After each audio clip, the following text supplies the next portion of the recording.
Ladies and gentlemen, I'm back, your movie guru. Another review, getting straight into it. Star Wars The Rise of Skywalker. This is the culmination, finally, to this 9 part epic story that has garnered so much fan attention and love and hate and everything in between. Since A New Hope premiered in 1977, here we are over 40 years later, uh, now finally finishing this tale. From originally showing 4, 5, and 6, and then going back and showing episodes 1, 2, and 3, and then more recently 7, 8, 9, it is finally over.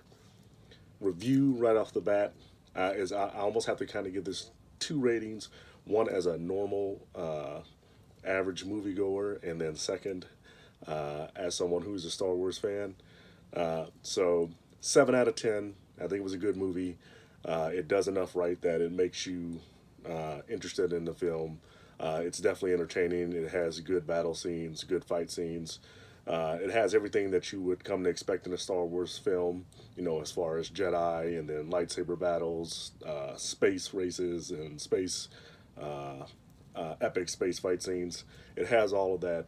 It has what you come to see if you come to see a Star Wars movie. It has good acting. I like the job that the actors do. It does bring you into it, and it reprises the roles of some of the old fan favorites that come into it. That they kind of really bring in that nostalgia and really have you enjoying it. So 7 out of 10. Obviously, this is something that you want to see in theaters because something as grand a scale as Star Wars, space conflicts. Uh, this is something that a big screen definitely enhances. Uh, so that's my overall review and my summary. Uh, Now, as a Star Wars fan, big Star Wars fan, I give it 6 out of 10. Maybe even 5.5 to 6 out of 10, and we'll get into why. So it's got a 57% score on Rotten Tomatoes for the critics, 86% audience score. Average rating for the critics was 6.2 out of 10, and then for the audience, it was, I believe, a 4.3 out of 5 stars. Uh, One of the things that I think this film suffers from, not so much if you're, like I say, just your casual moviegoer going in to see a film, and you want to see an action movie, you want to see wizards basically in space, then this is fine. For someone who's a big Star Wars fan, one of the things that I think you'll be disappointed in is that, and I've talked about this in other films in the franchise, is it's kind of lacking in imagination. What I mean by that is a lot of the plot points that have been used before.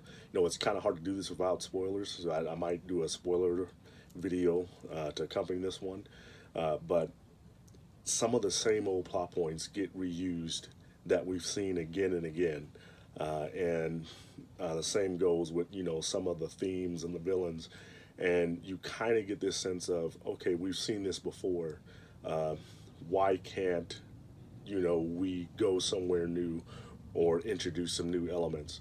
Especially considering, like I said, this is now over 40 years. So once you made the first 3 films and the end of the 70s and then in the 80s, and then you came again and told the other 3, I believe it was in the 2000s, and then you went and you told the last 3 in the tale. I think it would have been really nice if they could have, for each generation, brought in something new, to give every generation kind of their own trilogy that that they enjoyed, and have people and characters that are special and unique to them.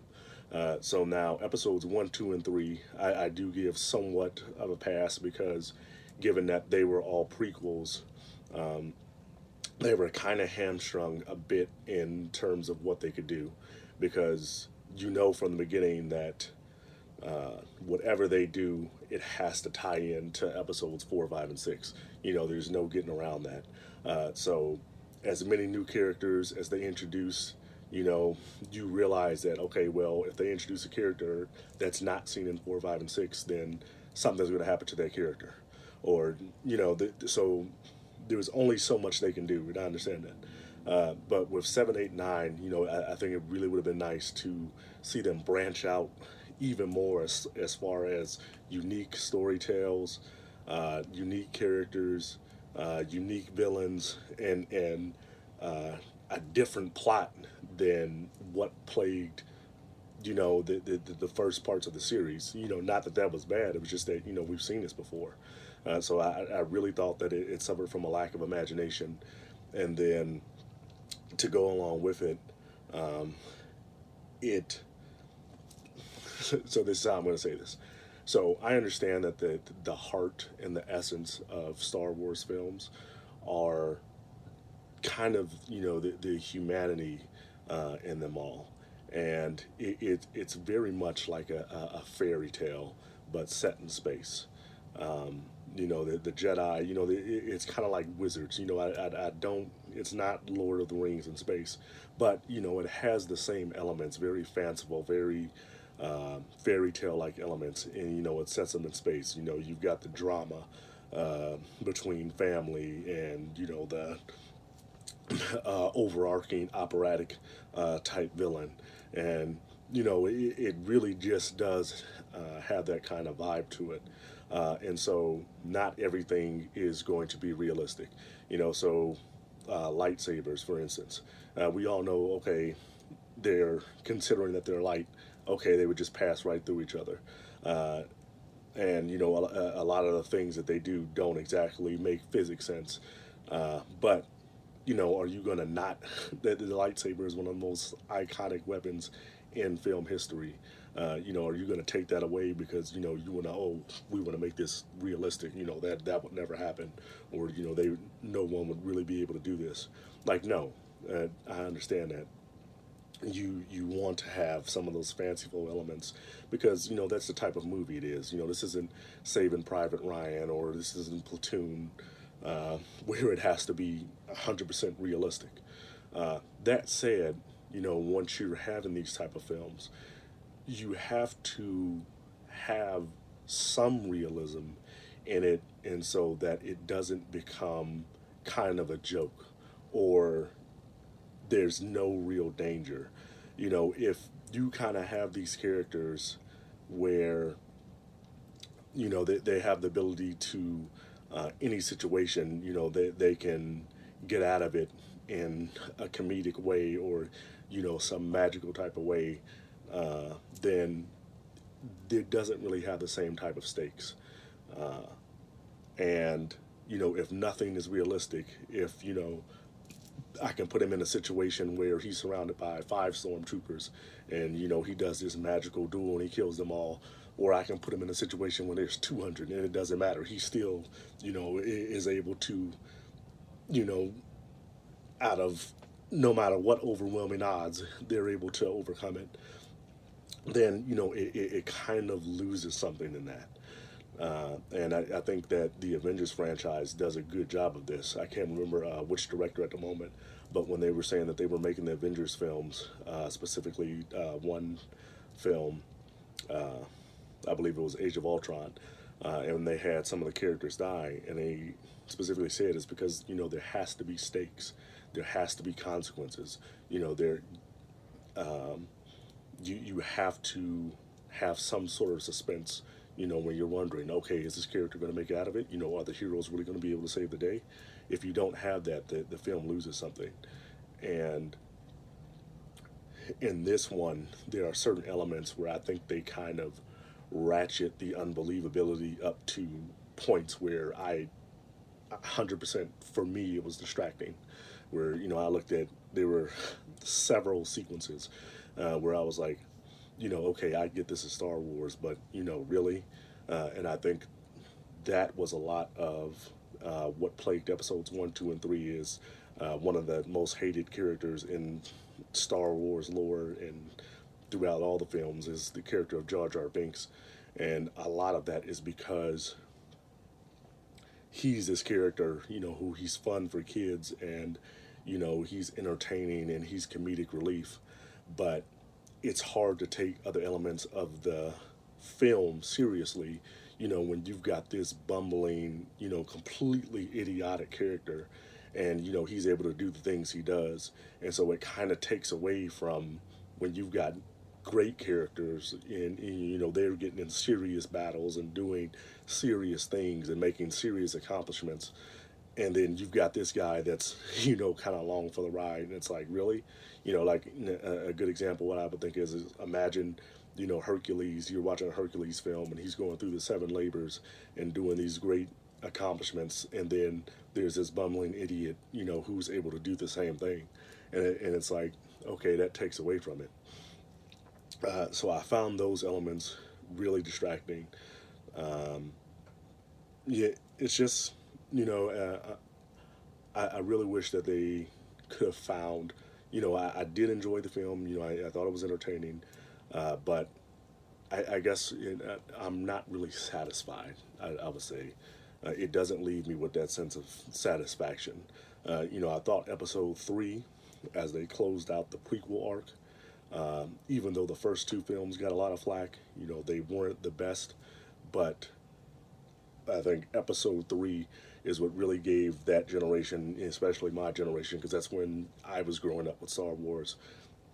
It gave us that satisfaction of, okay, that completed this journey. That brought us up to speed with what happens in the next films. You know, that really, you know, it's kind of like when you take, if you're drinking something, it doesn't matter how good it is. If it has a bad aftertaste, you know, you most likely, it's not something, a drink that you're going to continually drink, because the aftertaste, that's the lasting impression. That's the last thing that, you know, that you dwell on. And so that film really had a good positive momentum to say that people, even today now, I hear someone, they're talking about it like, you know, I didn't really care for, you know, the episodes, the prequels as a whole, but episode three, that one was pretty good, you know, so I still hear that. And to close out, you know, this 40-year saga, uh, I wish that things could have been done differently. Some plot holes could have been resolved. You know, that's like I said, that's how I'm feeling as a major Star Wars fan, and that's as much as I can get into without getting into the specific plot elements that I'm talking about. But anyway, this is getting long enough. Thank you guys for watching. Once again, that's not to distract you, casual moviegoers, or even not to distract you, big Star Wars fans, because at this point, if you're a big Star Wars fan, you're invested. You've seen 8 films already. You've probably seen the other 2 films that aren't part of the 9-part epic, but are still events still directly influence the epic. I'm talking about Rogue One and Solo. You've probably watched the 2 animated series, which are canon, and you're probably watching The Mandalore right now. So this is not to tell you not to go watch the movie. There are many things to enjoy about the film. You will like it. You will have a good time. But that's just this Star Wars fan's overall impression. So there it is. Once again, if you like this, hit the like button, hit the subscribe button. If you think I'm an idiot, Star Wars fans are very, very vocal. I think we 100% learned that after the last film, The Return of, wow, I can't even remember their name, but Rise of the Jedi, I think it was, whatever. But as we learned in the last film, Star Wars fans are very vocal, and I'm sure that if you guys think I'm an idiot, you'll be sure to tell me why this was the greatest film that you've ever seen, or why it was the worst that you've ever seen. So, hey, let me know. I can take it. Write me a comment. Thanks once again for watching, guys. I appreciate the support. See you next time.